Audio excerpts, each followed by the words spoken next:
Queen Elizabeth reigned over England for 45 years, from 1558 to 1603. Only 25 when she ascended the throne, Elizabeth had already survived a great deal of scandal and danger. England was bankrupt and in an instant state of religious upheaval as the Protestants and Catholics battled for religious control. Under her, England became Protestant again, but she granted concession to the Catholics in the hopes of preventing rebellion. It was not illegal to be a Catholic, but it was illegal to attend Mass.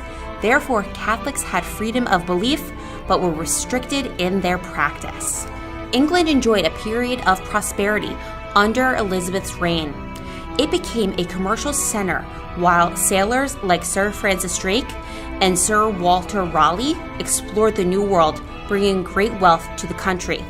The middle class was on the rise, as was capitalism.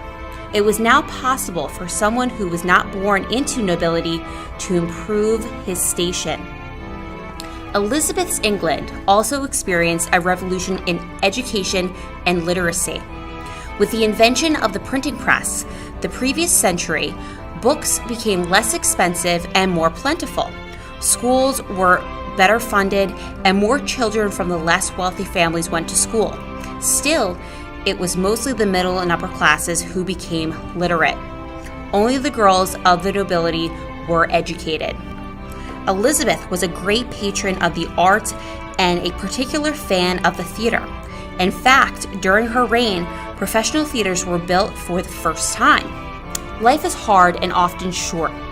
Outbreaks of the plague or the Black Death were common. The city of London was teeming with life and changes and filth. There was no sewage system, and waste was dumped out windows and into the Thames River. People lived in close contact with each other and with fleas and rodents that spread this cruel and fatal disease. Shakespeare was said to be terrified of the plague, and for good reason. Outbreaks would shut down the playhouses and kill thousands. The Elizabethans entertained themselves nonetheless. The theater was very popular, but so too were dances and feasts, cockfights, and public executions. The upper classes participated in fencing tournaments and hunting, and all classes enjoyed bear baiting. For this sport, a bear was chained to a post, and fighting dogs were set upon it to fight to the death. Spectators would bet on the outcome. Queen Elizabeth loved the sport so much that she forbid the performance of plays on Thursdays, a day that was popular for bear baiting. King James, the reigning monarch of Scotland, took over the throne of England upon Elizabeth's death in 1603.